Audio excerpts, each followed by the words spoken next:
And when it's live online, when I see it on the events page, I'll start.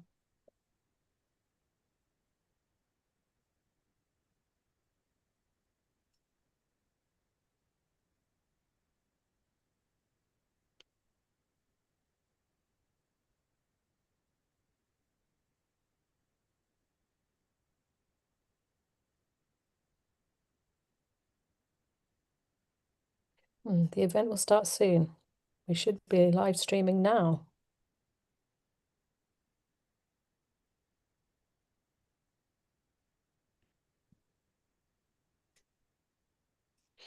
Right, there might be something going on. All that preparation. Here we are, coming in now.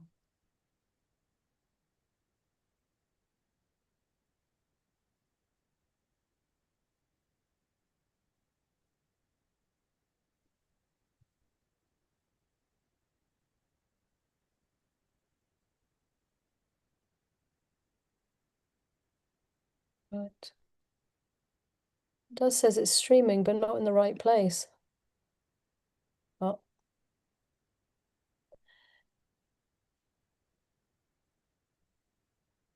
okay. Well,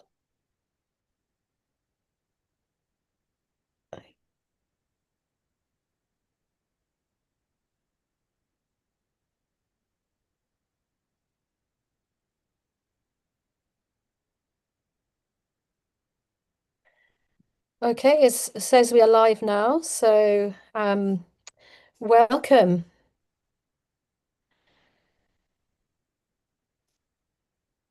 to Eco-Minded Approaches to AI. Now, I'm Shan Young from the Center for Sustainable Action, and I met our speaker today at an event to build green business, and I was incredibly excited by the the work that he brought and the information that he brought.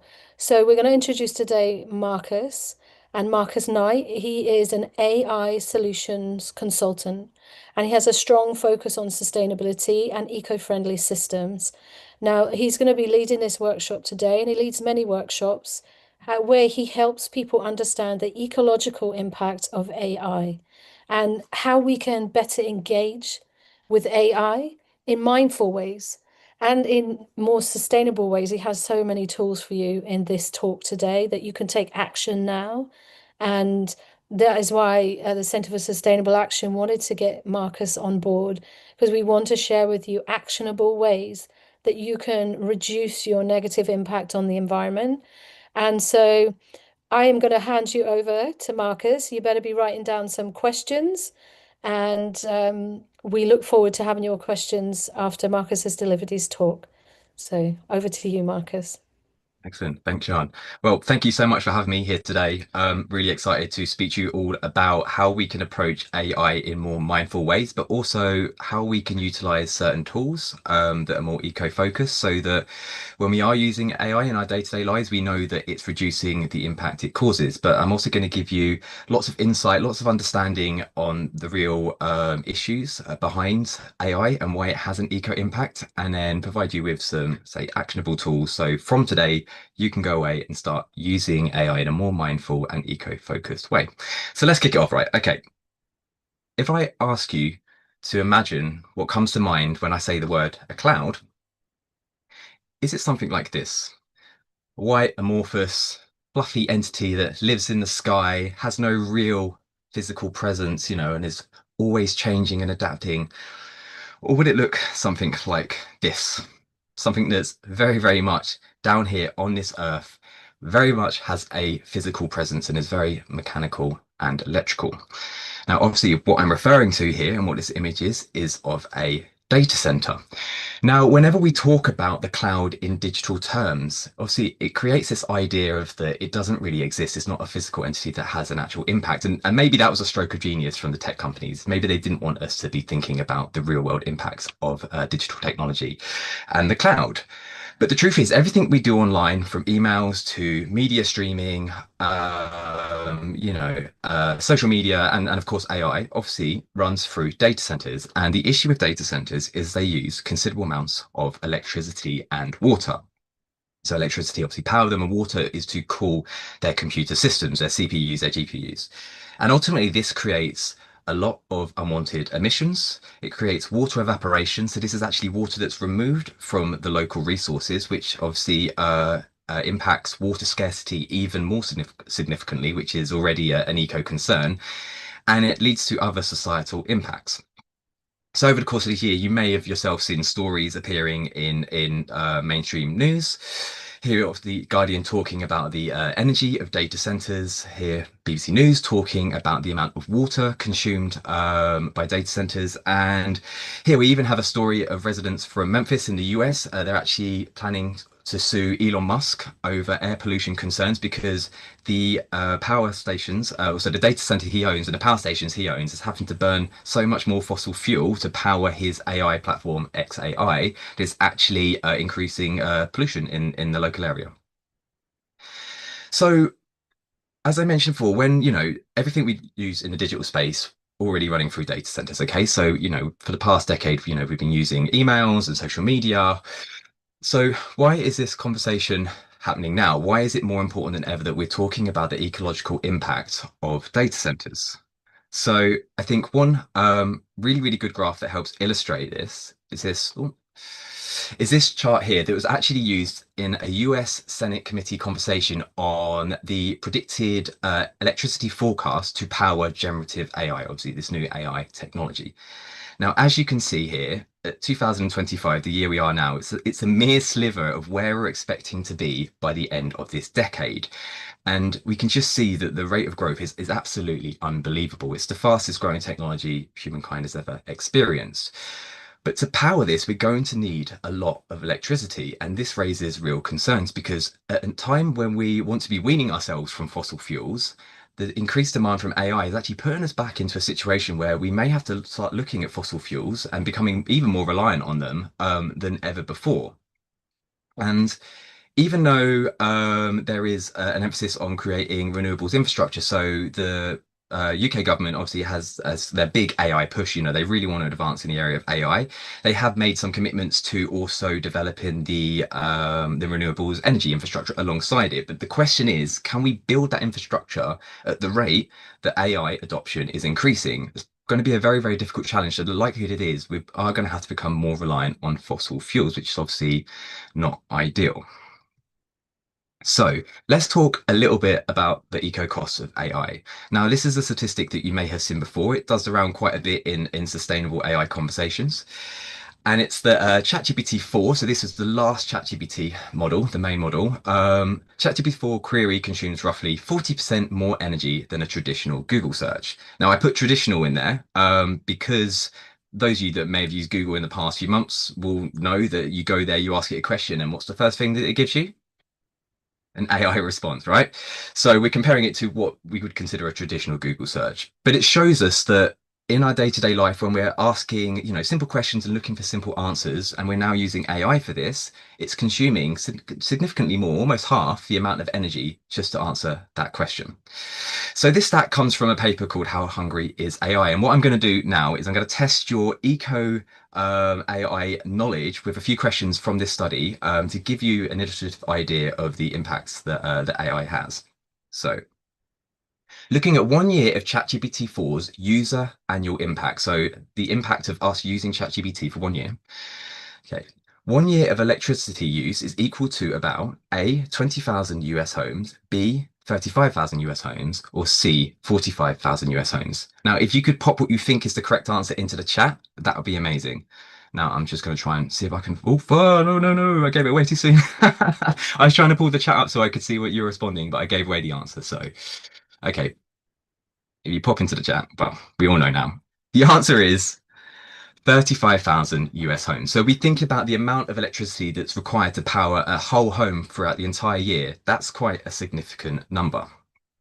So on to the next question. looking, so 1 year of water evaporation. So again, this isn't just water use. This is water that's being removed from the local system. 1 year of water evaporation is equal to the drinking needs of 800,000 people, the drinking needs of 1 million people, or the drinking needs of 1.2 million people. Pop your answers into the chat. What do you think it is? Just while you're doing that, I'll grab a sip of water. Water, not evaporated, but drunk this time. So, do we think we have the answers?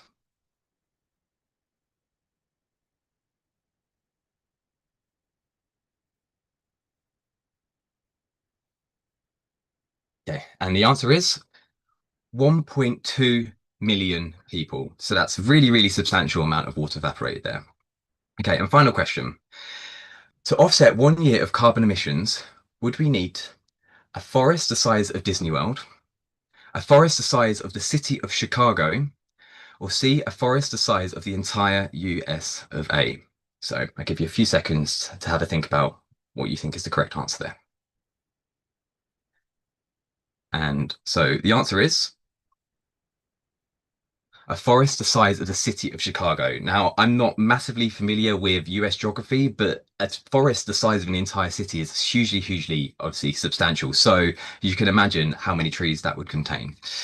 So this all came from this study here, which if you follow the QR code here, you'll be able to go through to the research paper if you want to find out more. And it looked at over 30 different LLMs. Now, what is an LLM? I'll just let you know quickly. So LLM stands for Large Language Model, and this is effectively your ChatGPTs, Copilots, Geminis, Claudes, Perplexities, etc. The AI that we find ourselves using almost every day in our daily lives.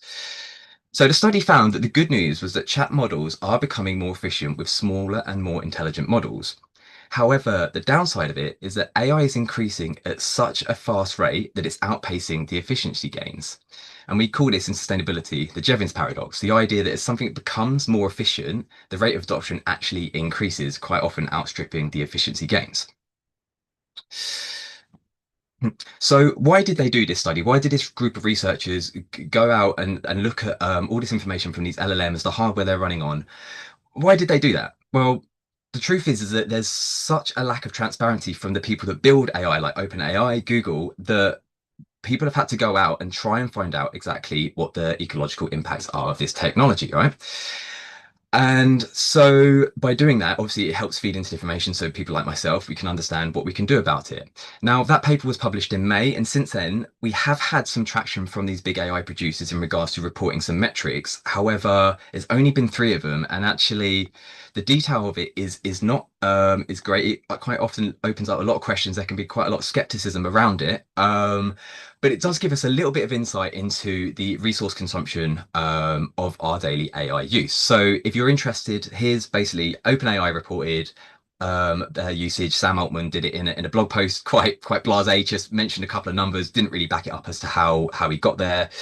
Mistral, which is an open source LLM model, they actually did something quite comprehensive, which was quite good. It did feel quite transparent, but there were sort of flaws in that as well, the information. And then Google came out with a study looking at the entire scope from their hardware also to the software, and gave us a median prediction based on it. Sorry, a median prompt, but didn't really explain what median meant. And it was also across Gemini apps, which again isn't totally clear. But if you do want to find out more information, you can scan that QR code there and find it. But what we're going to do is we're going to take this information here, which has been provided by these AI companies, and we're going to use it to create an illustrative representation of what AI's daily consumption could be. We're going to do this by using another piece of information which came from The Independent, and it said that in July 2025, ChatGPT received over 2 billion prompts each day. Okay, we can probably assume that that's significantly more now. And also, if we take that as a benchmark for all AI, so obviously this is just one platform, but there's many other different LLMs out there. But if we say across all of that, we can assume that at least 2 billion prompts a day are being used, right? So by taking that information and then applying it to the methodology from each of these 3 AI providers, we can get an estimate. Again, it is illustrative, but it can give us an idea of AI's daily consumption. So let's look at the electricity usage first. So looking at ChatGPT's measurements, if we take what they said, it costs per prompt in electricity. A day's AI use would be the equivalent of 50.3 million phone charges, whereas Gemini puts us at 35.5 million phone charges. That's a lot of electricity. Mistral didn't report on electricity, unfortunately, so we don't know on that one. When it comes to water usage, looking at ChatGPT, it would put us at 1.2 million 500 milliliter water bottles. That's a bottle of, oh, if you can see this size, put it to my face. There we go. Um, Gemini puts us at about 1 million water bottles, and Mistral's readings gives us about 180 million water bottles. That's water used and evaporated each day. And finally, on the carbon output, we didn't have any information from ChatGPT, but Gemini would put us in the realm of it would take 1.1 million trees to absorb the daily carbon, whereas Mistral's readings would give us 41.8 million trees to absorb. So even taking the readings from these AI providers and applying it to this idea of 2 billion prompts a day, we get a real sense of the scale. And that's what we're talking about. It's not about what it costs at an individual level, but it's about what it costs at scale. But the good news is we can also apply this in reverse and think about when we approach AI, we can make even just small changes, but do them at scale, get people thinking about AI in more mindful ways. We can have a really big impact. And we'll come to this in a second. So if you're interested in actually looking at your own individual use and seeing how that compares, there's a really great tool here called AI Impact Tracker. It's for ChatGPT and it is a Chrome extension. So you'll need ChatGPT and Chrome to use it. But what it gives you is a nice reflection and environmental equivalence of what your AI consumption is using. So here we can see, phones charged and water evaporated, etc. So feel free to so feel free to use that. And ooh, bear with me one sec. So talking about our impact with AI. So as we can see in this graph here, the US Senate committee, we can see it's broken down into two aspects, the training and the inference. So the training is the energy that you use for them to actually create that AI, those AI models. But the inference is the way that we as users engage with it. And as you can see, the rate of adoption is growing on inference faster than it is on the training there. So actually, there's a real importance on the way that we engage with AI. And just to give you some more insight into the scale of adoption, ChatGPT's own statistics here on how fast they've grown. Within 5 days, ChatGPT had 1 million weekly active users. By 1 year, it was 100 million weekly active users. By 2 years, it was 300 million. And by the end of this year, OpenAI has publicly set a target of reaching 1 billion users. Okay, that's just that's almost 1/8 of the world's population, and that's just one platform, one AI platform. So we can see that the way that AI is being adopted is really important. So when it comes to things like model training, we're limited in what we can do. Okay, it's in the hands of the AI builders and the governments that can policy them, right? However, when we push for more transparency and demand lower energy models, we do apply social, political, and commercial pressure, and that does help bring about change. This is why they published those results in the past, because people in the community are saying we need to know what AI use equates to. Okay, it's really important. And so they are starting to listen, which is great. But when we talk about AI use inference, the way that we engage with it, obviously, as adoption is rising at a precedented rate, it will only become even more integrated into our personal and professional lives. But like I said before, by making just small adjustments in our use, our approach and our relationship to AI, when viewed at scale, when we look at it at this big scale, 2 billion prompts a day, think how much impact we can make, even if we make small changes. And so that's really, really important to keep in mind. So you might be asking yourself right now, well, should I just stop using AI? And my answer is no, I don't think you should, because AI has so many benefits. It's a really powerful piece of technology and it can really improve our lives. On a personal side, it can help you simplify tasks from professional life to personal lives. It can help you free up your own personal time. It's a great educational resource. I've learned so much from engaging with AI. It can really help you learn new important skills as well in different areas, but it also gives you a competitive advantage. Now, some of you may have heard the idiom that AI isn't going to steal your job, but someone who knows how to use AI might. So making sure that we understand and we know how to use AI is going to be a really, really important aspect within our society. But not only that, I truly, truly, truly believe that AI can make leaps and bounds of success in global sustainability. It can help us improve efficiency, so it can reduce waste and make our systems far more effective. It can help us measure impact, so we understand what the output of our systems and our processes are.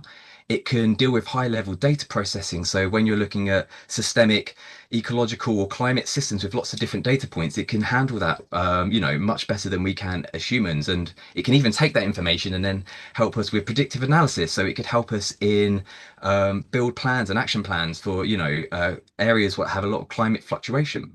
But on an individual level, it can really help us understand how we can be more sustainable in our daily lives. If you run a business, you could engage with something like ChatGPT and ask it for 5 small actionable steps on how you could make your business more sustainable in 1 month, and it could genuinely help you become more sustainable.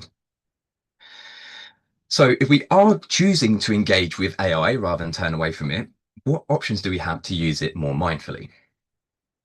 So the first thing that I want to talk about is, as much fun as it is and as amazing as the technology is right now, creating images and video with AI uses a lot of resources. Now, there was a great article in CNET with conversation with Sasha Lucchioni from Hugging Face. And again, if you want to read this study here, you can follow the QR code.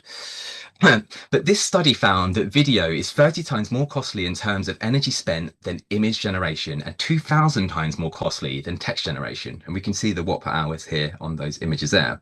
But what I think is really interesting, and CNET gave us a great real world example of what that actually means. And they said with the 65-inch Samsung S9 5F TV that they picked as the best picture quality of 2025, which we can probably assume it means it's quite a power hungry TV. Creating one AI video would be the equivalent to running this TV for 37 minutes. I found that absolutely astounding. As someone that tends to, switch off the TV if I know I'm leaving the room, I thought one video for 37 minutes, that's quite a significant number there. So by not engaging with video and image unless we need to, and again, it's an amazing tool, it can help us with our marketing, it can be great to use, but using it for silly reasons, maybe that's the time, when we avoid and we only use it when we have to.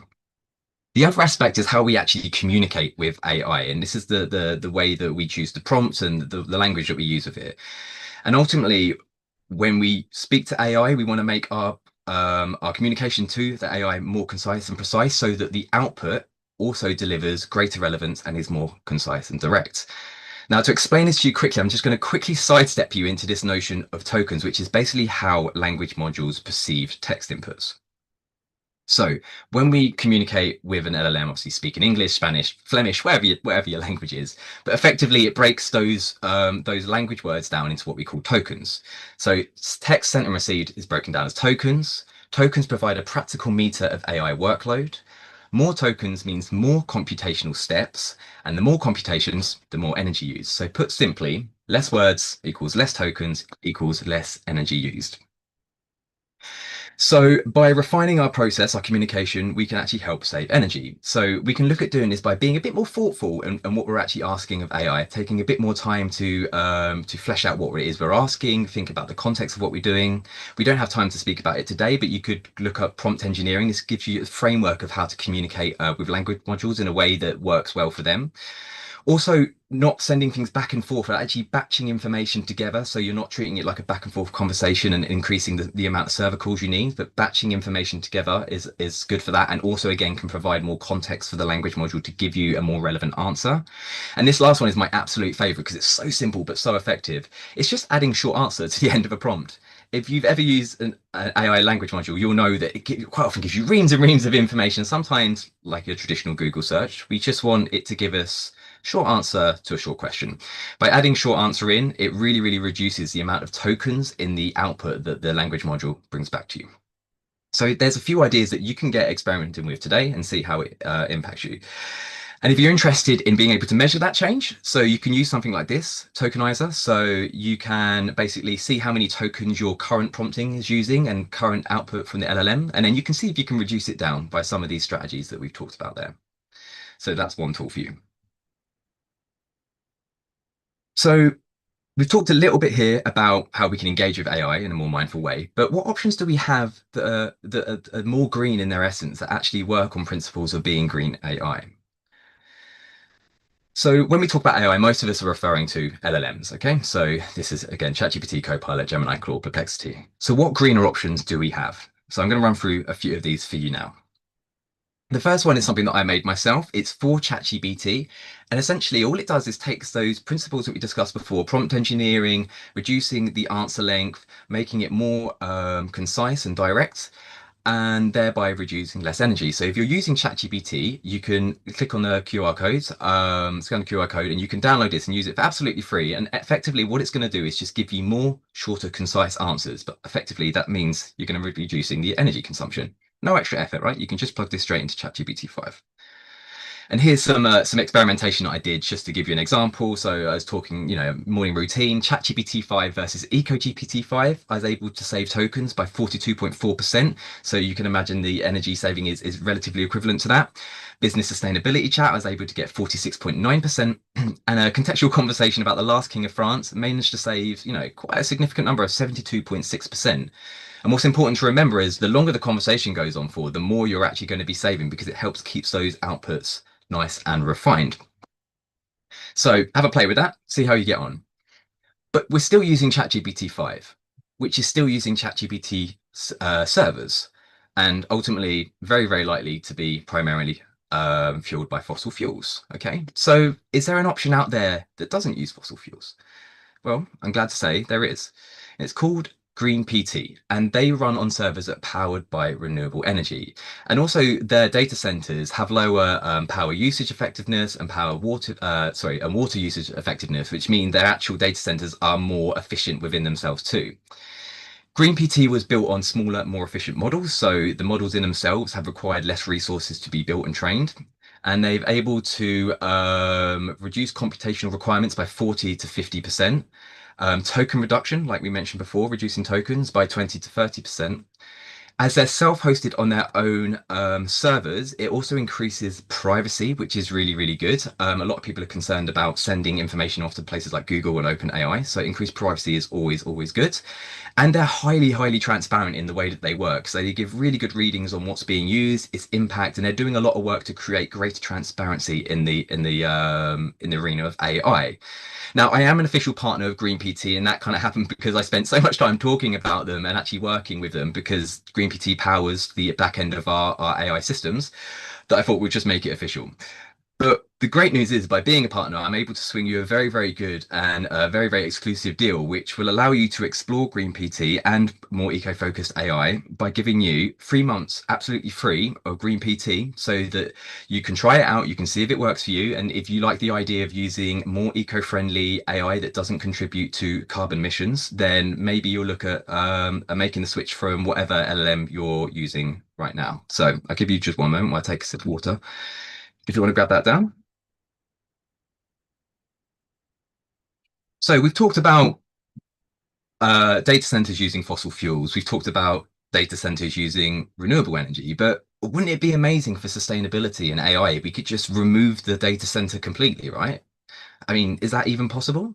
Well, I'm really glad to say it is, and technology seems to be moving more and more towards this strategy. So we can look at AI offline and local LLM chats. So these are AI models that can run directly from your computer, your laptop, even your phone. Obviously, sustainability is amazing because you're not sending any information to the cloud. So there's no cloud, no data centers being engaged, burning through either fossil fuels or renewable fuels. It's just whatever powers your laptop or your phone. Improved privacy because the information never leaves your local device. Obviously, it doesn't get shared anywhere. So this is a great option for those that might be working with sensitive documents or with information where you might need to deprivatize some of the information in there before even uploading it to a bigger language model. And it uses open sources LLM. So these are AI models that have been created, but people can go in and build from them and create their own versions. And the great news is there's lots of options out there with many small and efficient models.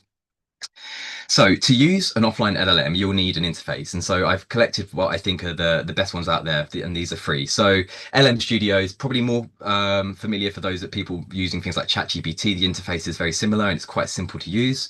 Olama, probably more techie focused, familiar for those that might have some experience with coding, but it is really fast and lightweight.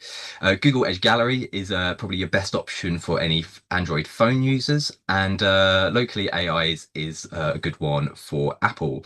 Now, just going back quickly to Sasha Lucioni, who works at Hugging Face, she did a TED talk and really interesting information talking about how some of these projects to improve sustainability, they're looking at climate change and things like that, are actually running from local models that are running from old and refurbished technology, laptops and phones. So, and using these small models. So there really, really is a place for this type of technology and this type of AI within sustainability. And we're just wrapping up the talk now. Hopefully you found a lot of these tools really useful and the information useful. But just one thing to talk about is we spend so much time talking about AI in regards to the language modules we use. I mean, we've just spent the entire talk talking about LLMs, but it's really important to remember, particularly if you're coming from a business mindset, that that's just the tip of the iceberg when it comes to AI, and that there are other AI tools that we can look to incorporate to make our businesses better and also improve sustainability. Things like automations, chatbots, agents, and general AI ecosystems. And the advantage of looking to build these in more sustainable ways is it can help us reach our targets, our net zero targets, ESG targets, because more and more people are becoming very aware that digital has an impact. I mean, you're all here today because you're conscious about it. And I think people are going to demand a lot more from companies, that they are not only trying to measure their digital outputs, but they're actually doing more to reduce it. I mean, net zero is exactly that, right? It's about trying to make adjustments on the front end and not just offset everything. But obviously, AI systems are great. They can help us reduce operational costs within the AI themselves. It obviously helps us be more productive and speed up our operations. But also, when you're looking at building things for efficiency, it makes things cheaper. So if we're paying for tokens, as we talked about before, which is how you basically pay for AI when you're developing tools. Now, if we're minimizing the amount of tokens that these systems use, then ultimately we're actually saving money by building green AI tech. Obviously, building green tech into your business infrastructure helps improve brand perception and credibility. It shows that people, you do really care about actually making improvements to sustainability. And it can also help you access things like green funding, green loans, and green support in general, because you are going to be one of the few companies out there that actually really, really believes in improving sustainability and tackling that on the digital side.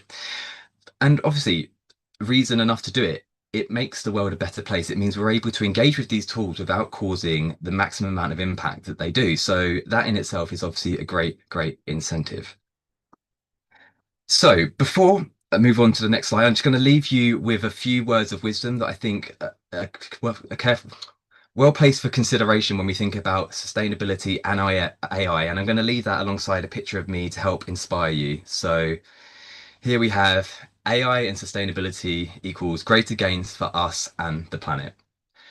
So wrapping up there, if you do want to add me on LinkedIn, that would be absolutely amazing. Obviously, we can discuss Eco GPT-5 if you have any feedback on that, or any of the actually tools that we've discussed today. I'm always happy to speak about AI and sustainability. And you'll also be, joining the conversation, being part of that, because we all grow together and we all learn together. And if you are a business that is interested in integrating more AI tools, so obviously we focus on sustainability, but we build general and all-purpose AI tools, and we lead consultations and training. If you wanted any support on that, or you want to find out more, then please obviously do speak to us. And as a member of 1% for the Planet, no matter what we do, money always goes back into supporting the environment. So with all of that in mind, we can now move on to the questions. Ah, you speak so much of my language, Marcus. Like it saves money. Sustainability saves money. This Yeah. is what we really need to understand. And thank you for being such a breath of calmness in AI. Hmm. Like, we don't all need to be freaking out. We need to be aware. And look, you have a brilliant presentation here, so it'll be available on LinkedIn and YouTube for a week. And you can go back. The links that Marcus shared are all in the chat. And so, as you're going through, just review the chat and you can then pick up these tools. Now, at the Center for Sustainable Action, we always say it's in our name, action. You have to take action. And being overwhelmed is understandable as a human being with the bombardment that's happening in the world. But look, here is a breath of fresh air, not saying don't use AI because that is not a level view, but don't be scared of it. Be mindful of how you're using it. And this presentation, I would probably have to go through it a few times to pick up all the different tools with which you can take action. But even more, why not just book a call with Marcus and get him to guide you, especially if you're keen to be a sustainable business and build that strategy at the beginning. This is the perfect time for you to do it. Yeah. So I'm very excited. There is a question here that says that there was a bit in your presentation about ESG, but there seems to be a lack of ESG data from the actual AI companies themselves. So why is this tech sector not prioritizing sustainability? Well, I think they're prioritizing speed of growth and profitability. I mean, that is the name of the game with AI. It's trying to outgrow everyone. So I think sustainability, while there may be people within these organizations that care about it, it's really not their primary focus. There is a lot of issues in the digital space, you know, in general, when it comes to carbon auditing and that aspect of ESG alignment, there seems to be a real noticeable gap in the digital aspect. And the issue is because it's incredibly hard to measure, and we can have standards, but it can be quite a difficult thing to do. So that is one problem and one reason why there perhaps isn't so much transparency. But at the same time, I think these companies, it's in their favor to maybe not show us what's underneath the hood, and what the Okay. cost is, because I think it would scare most of us. I mean, going through some of those data points there, it's probably quite shocking, the resource consumption of it. And I don't think maybe they want us to have all of that information because, like I said, it might hinder their growth, and the adoption. But, translating that to the work that the center does and our technology partners at SDG Assessment is that when an organization does look at the innovation around the offer that they're supplying, let's say AI company, there are green solutions, as you just shared with us today. And as we are cooperative and we're all about collaboration in business, then there is the innovation out there. So for AI companies, they could innovate with people who already know that. And it is about not trying to protect your end because that often is self-defeating. Because a lot of people are not using the product of AI because they're scared, because they have heard the sustainable impact and they just don't want to do that because they don't know how to measure it. Which, if you are listening at this presentation right now, just rewind it because there's tools just been given to you on how to measure it. And when I first met you, that's the first thing we implemented at the center was measuring the energy it took for us to produce the posts that we do, and then looking at the benefit we do for business owners who join us with them reducing energy and reducing their carbon footprint. And it's about weighing everything up and seeing how you can use AI, like you said, as practical. Hmm. But I'm going to be a little bit selfish now because we've got Marcus for a little bit longer. And at the center, we give our members a chance to ask their own questions directly to our speakers at Sustainability Leadership Series. So I'm going to stop the live stream because I know I have some people in this room who want to also ask you some questions. So thank you, LinkedIn. And like I said, it'll be here for a week, but we'll give you an option where you can access it after that as well. So